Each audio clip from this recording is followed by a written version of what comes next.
Our Sports Podcast Show. This is episode 609. I'm joined by Jumaine Jones. He's a former NBA player. He played with a lot of great teams in his career, and obviously well known, well respected in the game. And also, obviously, we're going to get to his late former teammate Kobe Bryant. He played with Kobe too, so we're going to get into all of that. But first, how are you and your family doing during this tough situation? It's a tough time for everybody right now, to go through this process. I'm actually living in Atlanta, Georgia, where the count of COVID cases has risen high. They've actually been talking about shutting the city down here. So, I mean, it's been a tough time for everybody. I really can't complain about much. Just try to stay safe and do the best.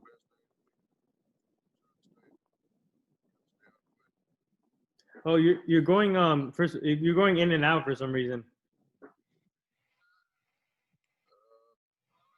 Can you hear me? Yeah, there you go. Yeah. So my first question to you is, when did you get interested in playing basketball, and who is your biggest influencer in that? Well, I was a big Scottie Pippen fan, so I grew up wearing the number 33 most of my career. I didn't like basketball at all growing up, and the reason being I was just never into sports. But I did love to play a lot. We used to play football growing up in Florida. I'm born and raised in Florida, and when it got cold out, it was time to, when it was time for me to go out and play, all my friends was playing basketball. So that was my kind of way to get out and try something new. And from that day, I fell in love with the game of basketball. So obviously, take me back to your high school days, and what did you learn over there with your teammates, coaching staff, and what advice did they give you in high school to become a better basketball player before college? Well, I think with most basketball players, when you're growing up, you have to be a great listener and believing in the process that your coaches have for you. That foremost, when I talk to kids now, it's easy to, have the talent, but if you're not willing to listen and learn, then, it can be a waste. So for me, I just sat back and listened to everything that my coach had to offer me. And of course, I was very talented in high school, but, it took my coach to come in and let me know that if at the next level, I had to be able to do other things other than just dunk the basketball, because I was 6'8" with like a 40-inch vertical. So all I wanted to do was dunk the basketball. So to be able to take in everything that he was offering me, yeah. I mean, he actually had practices where, I wasn't even allowed to dunk. So I had to expand my game and believe in the process and believe in everything that he was telling me. So that's what really grew me as a human being and as a basketball player. So, how many offers did you have coming out of high school, and what made you choose Georgia? Actually, I had Jarvis Hayes on my show recently, and he went to Georgia too. Yeah. So, what made you choose Georgia, and how many offers did you get coming out of high school? Well, coming out of high school, every school in the country recruited me except for two schools. That was North Carolina and Georgia Tech. And I think the reason was because Georgia Tech had Matt Harper in at the time, and North Carolina had Antoine Jameson at the time. So we all playing the same position. So I was thinking that was the reason, because North Carolina was one of the schools I actually wanted to go to, because that's one of the schools that I was a big Michael Jordan fan as well. So I always wanted to play in that North Carolina blue. If they would have just sent me a letter, I probably would have signed with the Tar Heels. But the process for me is actually trying to find somewhere that I seen fitting for me and for for my future, and what I was actually trying to do going in was and trying to see somebody that was different. And University of Georgia, and Tubby Smith was at the university at that time, and everything that he brought to me was a lot different from everywhere else that I visited. He came to me on not promising me a starting job. He didn't promise me the world. Hmm. like everybody else was doing. And I respected that because I was a player that always had to earn his right, always had to earn his keep. So, for him not to offer me all of that, really intrigued me to him as a person. And that was my reason for signing with the University of Georgia. And it was close to home. So did you get to play with Jarvis when you were when he was in Georgia, or no? That was No, Jarvis came after me. okay. I wish I could have played there longer. And, Jim Herrick, after he came there, after my 2 years being at Georgia, Jim Herrick came in and he pretty much put an end to me being at the University of Georgia when I really wanted to play there for 2 more years. Actually, I had no intentions on leaving school early. I actually had somebody by the name of Donnell Harvey who was actually going to be signing with the University of Georgia if I stayed. Oh, Yeah, and once I met with Jim Herrick, man, he told me if I left school, I'll be pumping gas in 10 years. So for me, I didn't take that too kindly, and I kind of used that as my fuel to go prove him wrong. hmm. So explain to me, what was the atmosphere playing in Georgia in front of those fans, and obviously they're top team in the country too, and especially in football, and the basketball team is growing there too. But what was it like just playing in front of those fans in Georgia? Man, I still wish I was at the University of Georgia right now, man. That's how much I enjoyed the atmosphere. When people talk about SEC, man, I don't think they understand, like unless you went to a SEC school. So to go to University of Georgia and the caliber guys that I actually went there with, especially on the football team. I went to school with Hines Ward, Champ Bailey, Richard Wow. Seymour. You know what I mean? Like I went with like some big name guys that went off going and had like really nice careers that I actually hung out with. You know what I mean? And campus was so crazy because if the football team is doing well, then the entire campus is going to be like a party, and it's going to be fun. You're going to get a great experience. And I didn't want to leave school at all. Once Jim Herrick told me what he told me, man, that was just, that was my reasoning for leaving, just to prove him wrong, because I always had to fight and make myself known and fight for, like, to get recognition. Like I always had to prove people wrong. So that was just something else that was added on for me once he told me that. But as far as the University of Georgia is one of the best universities I've been around, even ones I visited from day one. And I still love the university to this day. It was definitely a great experience for me. Damn. Speaking of that, the names you just mentioned, Hall of Famers, Champ Bailey, Hines Ward. And what was it like just seeing them in the same campus, talking to them, and then connecting with them, and obviously the resume speaks for itself. I mean, it was weird to me because, like, even though I was going to the games, I never seen them as being as that big time. You know what I mean? Like, I didn't know that they was that big time until draft day came around. You know what I mean? So it was excellent. We were just kids just having a good time and enjoying, having a great experience in college. We did a lot together, man, on the University of Georgia campus. Of course, we ran into each other a lot. We did a lot together on campus, man, and be able to actually know these guys and actually, not even know how good they were being on campus with them, man. It was weird. And once the draft came around, I'm like, they were that good? and they were saying the same thing about me because we was looking at each other as friends, and, we came and supported each other. We didn't ever think that we would be as high as draft picks as we were.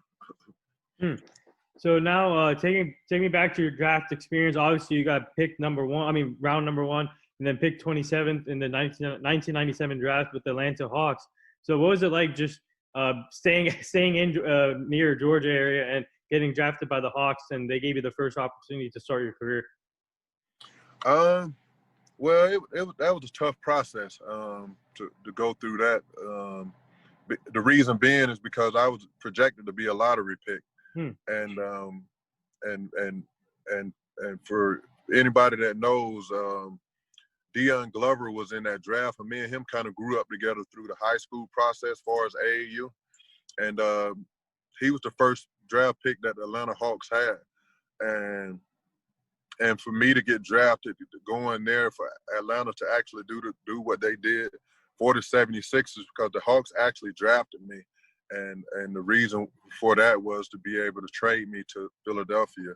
And the reason why that is because I actually I was actually training in Philadelphia and talking with Larry Brown for maybe like an hour. And he was telling me, he was like, listen, man, I know we're not going to have a chance to draft you because you projected to be a lottery pick, man, but it was really nice talking to you.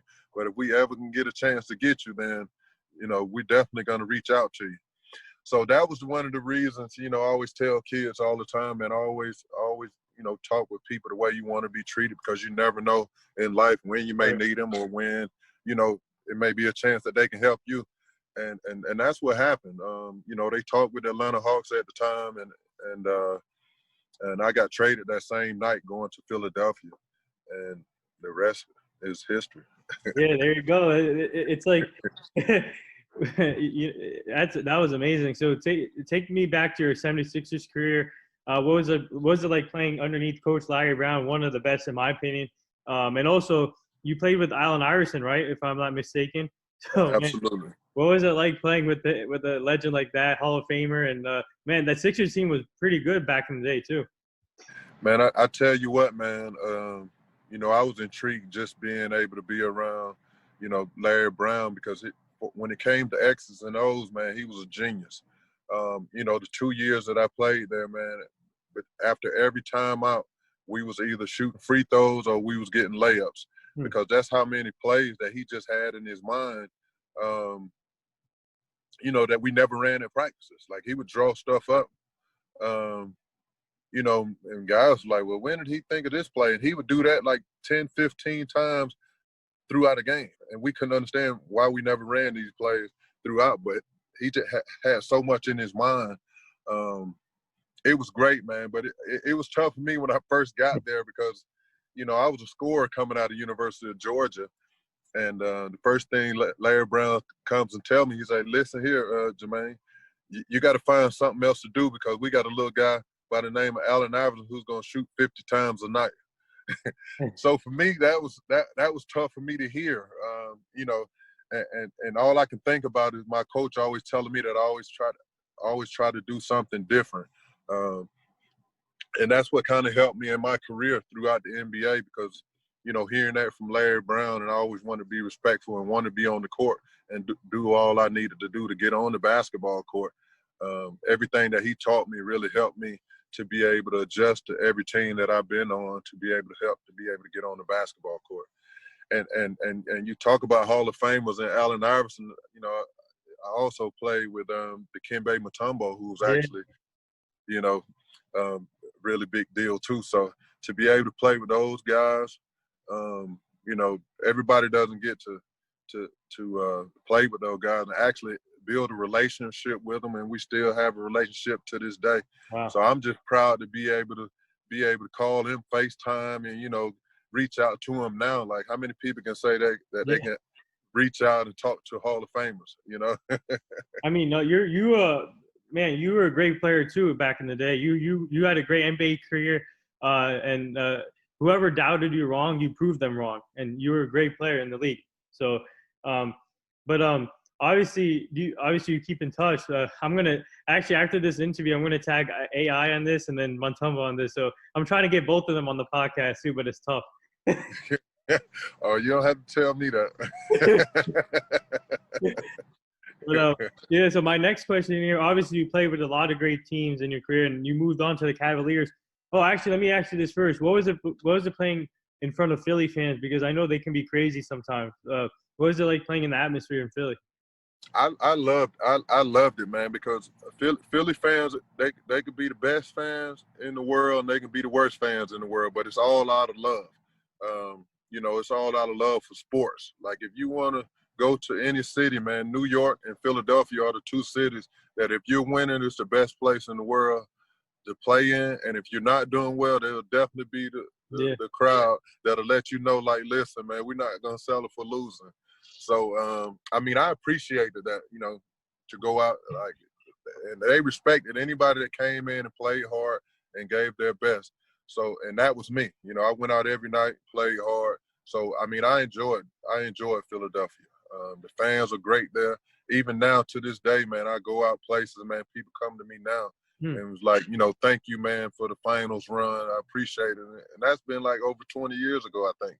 And you know, it's such a big sports town. People don't forget when you sacrifice and go in and give all you can for their city.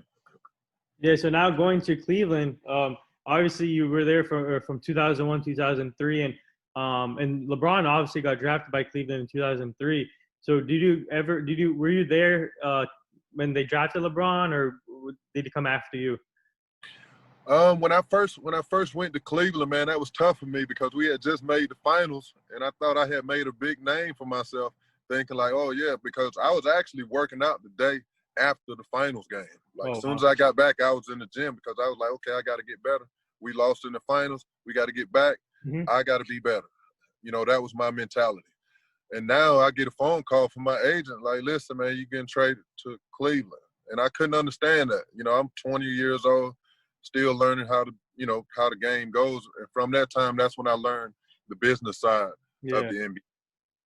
And when it came to Cleveland, I'm there for, you know, my first year, and it was something different for me to actually go to a place. I think we was chasing a record of the most losses in a row in the NBA. So that was a different experience for me too, to go through that. But every day, man, luckily I had my uncle that was there for me to be able to guide me through that process, because it wasn't easy.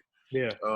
And to be able to go through and you talk about LeBron James, he was actually practicing with us while he was in high school. I don't know if a lot of people remember this, but reporters and stuff found out that he was practicing with us while he was in high school, and I think they ended up finding the team like $500,000 after that. Wow. Yeah.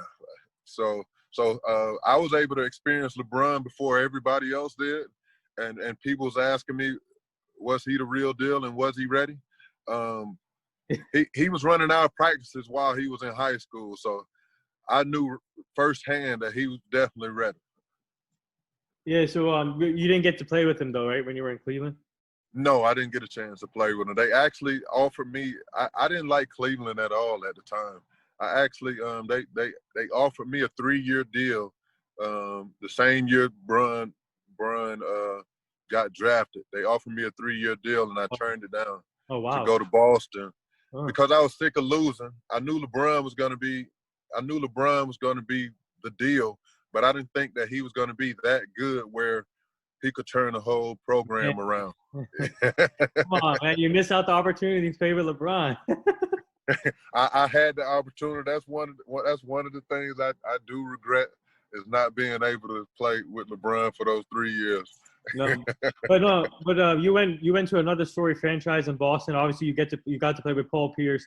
Man, one of the best too, in my opinion. So what was it like just in playing in Boston in the TD Garden, and in front of those fans and the Story franchise too? Well, I think more than anything about the players, I think it was more about the franchise. You know, a lot of people always tell me how blessed I am, and I always look at it too when people mention it. Like, I was able to play for the Lakers, Boston, and the Sixers. Like, those are like the top, franchises, and I was a part of it. So to be able to go into a franchise like that and look around and see the banners and see how much history, I was blessed to be able to put on a Celtic uniform, to be honest, and I took that and to be able to play with Paul Pierce, like you said, he was great as well. His will to win was like, nobody I had ever been around at that point.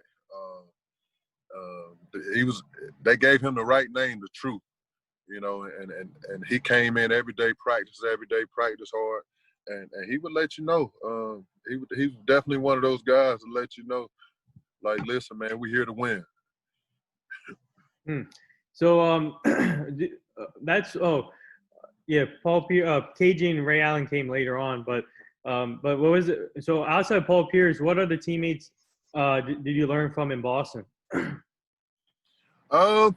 Well, you got to understand, like Paul Pierce was like a year ahead of me.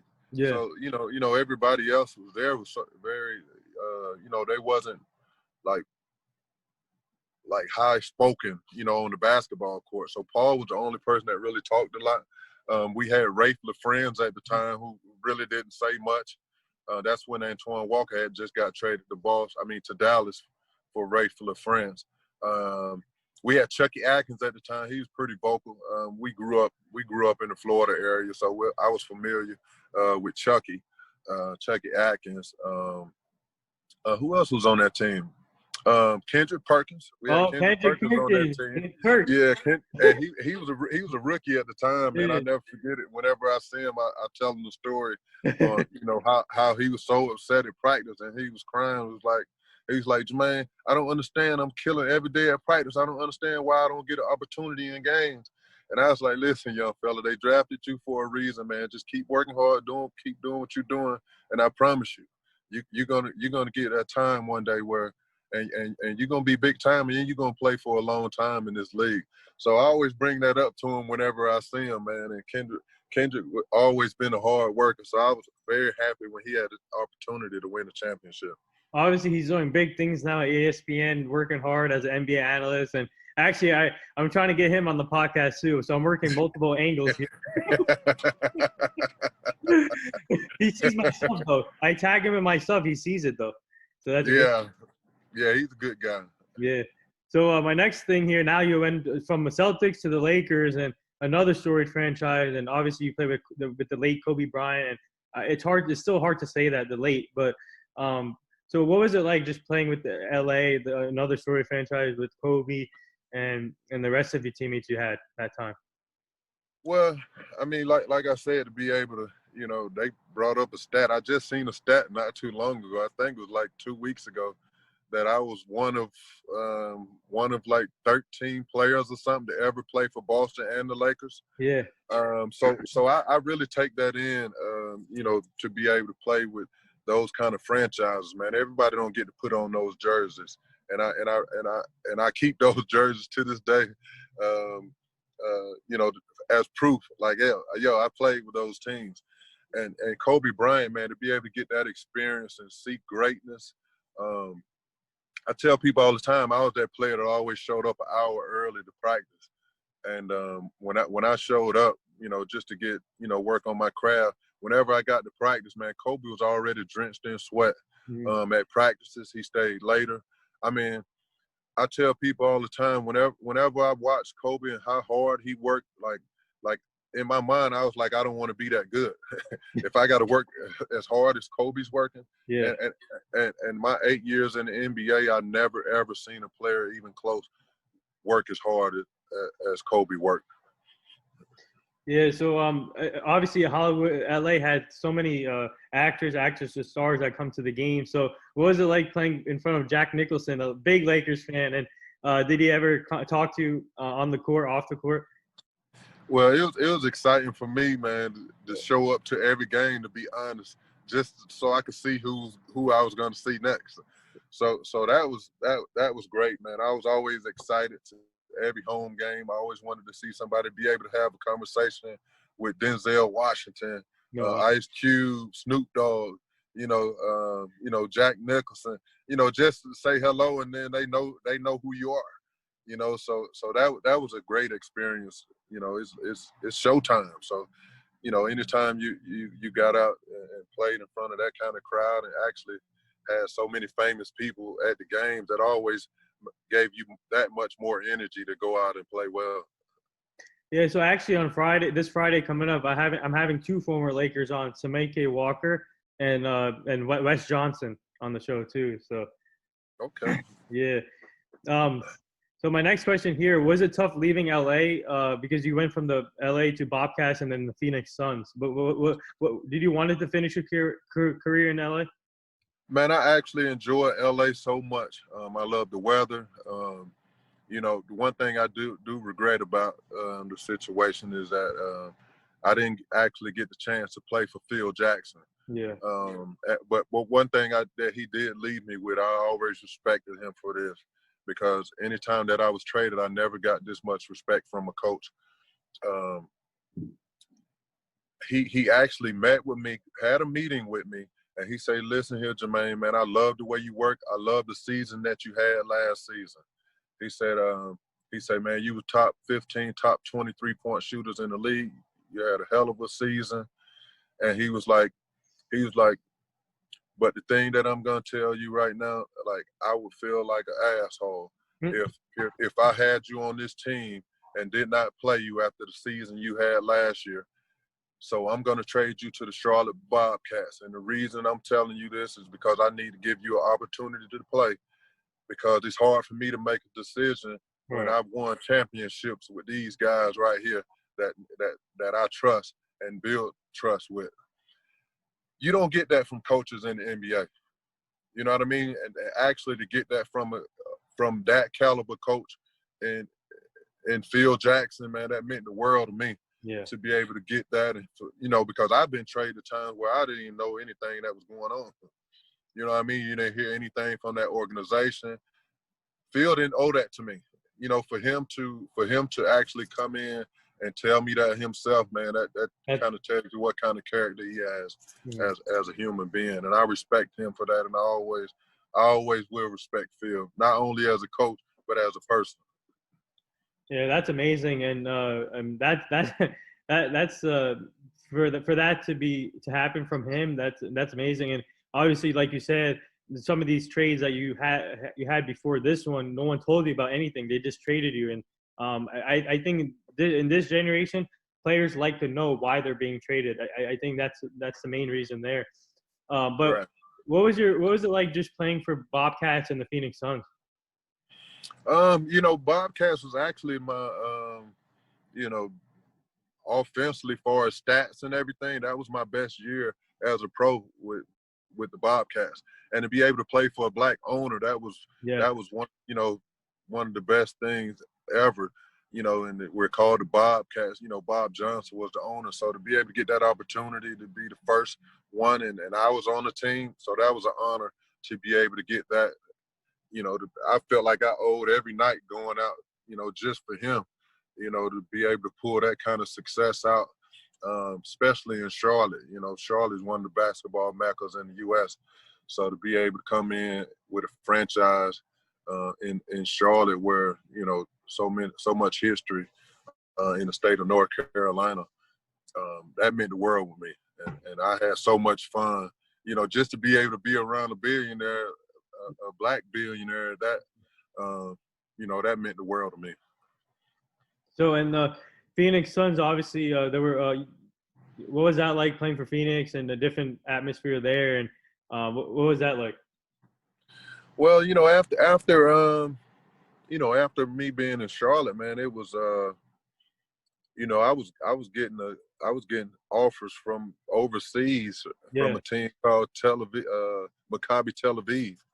So I was actually contemplating leaving the NBA at that time, because I was being offered. A lot of people think that, you played in the NBA, you just made this buku money. You know what I mean? So I was one of the guys that never made, over $1 million. So I was one of the guys that, grinding, just working hard just to, stay afloat. So I actually got an opportunity, for Tel Aviv to come in. And, I had to sit back and make a tough decision. Should I leave the NBA or should I go to Phoenix? Because Phoenix was the only team that was actually interested in me at that point. And, they drew the picture up to me like, listen, man, Tim Thomas left. You could fill the same role. You're a better rebounder than him. Come in for 1 year, play with Steve Nash, play with Barbosa, play with Amari Stoudemire, play with, Sean Marion. And, and they was like, look at everybody that stayed who wasn't making a lot of money last year. Everybody that left made a buku amount of money. So, and then another thing I had to look at was me trying to max my pension out at 10 years in the NBA. So that was another thing that I had to think about. So that's what led me going back to Phoenix to be able to try to get an opportunity, to win, to be able to play with a point guard like Steve Nash, to play with the players that was on the team. the tough thing about that situation is when I signed on crutches. Oh man. A lot of people didn't know that I had tore 2 ligaments in my ankle training, and they still signed me, even after that. So through that process and me working hard, and I just could never get back and crack the lineup, from that time because, we had James Jones. I mean, we had so many players that was on the team that could actually play. And, guys that had already built the trust in the coach. And I just couldn't get the opportunity to crack that lineup again after coming off of a tough injury. But yeah, so eventually though you went overseas, and what was that like playing overseas? And obviously it's a different style of play than the NBA. So how was it a hard transition for you going from the NBA to overseas, or? It was a tough transition for me playing. It was a tough transition for us to pay. It was a tough transition to being the fact that it was America. It wasn't America. A lot of stuff that I was accustomed to eating, was different. The language was different. Everything was different for me. So, it took a tough adjustment for me. I can remember the first day, my first 2 months in Italy, man, none of my teammates were speaking to me, and I'm out with dinner with them. Nobody was talking to me. You know what I mean? And everybody was talking amongst each other in Italian. I didn't know Italian. Yeah. So that was like one of the toughest experiences I ever had. Like, I called my agent, like, listen, man, you need to let them know that they need to get another American in here. At least I can talk with somebody, because this is going to be a long year or I'm going home. So so I think it was like a week later, they ended up getting another American in there, which makes me feel better. At least I have somebody to talk to. But as soon as this American come in, all my teammates start speaking to him in English. So I'm sitting here like, y'all speak English? And they was like, yeah, we speak English, man. We just never had anybody your caliber that played 8 years in the NBA and actually played everywhere he been. So they was like intimidated. They were like intimidated on, about having a player like me, and they didn't know how, to approach me. Which was understandable, but it was just difficult for me going through that process for 2 months, not knowing what should I eat, nobody to help me to try to figure out what I needed to eat, and then somebody's coming in telling me we're not going to get paid this month, and I'm sitting here like, what? Because there's no players union overseas, so it's over there they could tell you, you're not getting paid this month, and then there's nothing you can really do about it. So that was a tough adjustment, and I was able to get through that, man. It was tough. It was tough for me, but I've been through some tough times too, so I was able to get through that. Yeah. So obviously after your overseas career and all. Oh, actually, did you learn any languages when you were there? Or? I did not. I did not. Everybody, I played in Italy for 4 years, and people always gave me trouble. Like, man, you've been over here for 4 years and you don't know how to speak Italian. And I'm like, man, listen, I speak the most important language. Everybody speaks English. And I always, but I tell you what, man, I gave my kids the opportunity. They were speaking. I have 2 daughters that speak fluent Italian now. So, I gave them that opportunity to be able to do it, but I was never able to. When kids are young, they're able to pick it up, just like that. They're like sponges, but I was never able to. So looking back at your career, how grateful are you that you got to play the game you love and played with Hall of Fame players? And how grateful are you looking back at your career? And I tell you what, I'm blessed to be able to play 16 years, to be able to get that experience 8 years, to play with 3 of the best franchises that anybody can play for, to be able to play with the Hall of Famers that I was played with, to be able to play with the Hall of Fame coaches that I played for. A lot of people don't look at it. It's only been 450 players in the NBA every year. You know what I mean? Because that's a select group of players by itself. If you make that, you're elite. And for me to be able to be one of those people, somebody that was born and raised in Cocoa, Florida, man, I always see that as a blessing. And to be able to go overseas and experience different cultures, to be able to see how other people live, was a blessing as well, and be able to give my kids that opportunity to see different and see how people live. Because I always tell people, you never really appreciate being American until you travel the world. So I do this fun little segment with all my guests that come on the show. It's called the rapid fire segment. But before we get to that, I want to get to the things you're doing now after your career. Obviously, you're still involved with the game, and I just want to talk about your camp that you're running with Josh Powell. Okay, well, actually, we're having a gala on Friday, December the 4th. We're bringing awareness to mental health.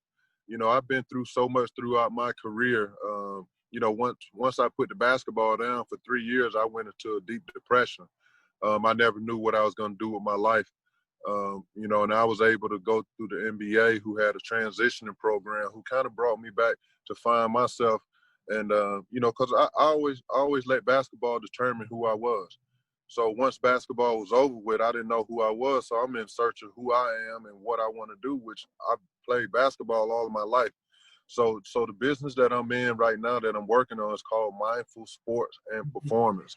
And we really work with a lot of athletes that's going through mental health issues.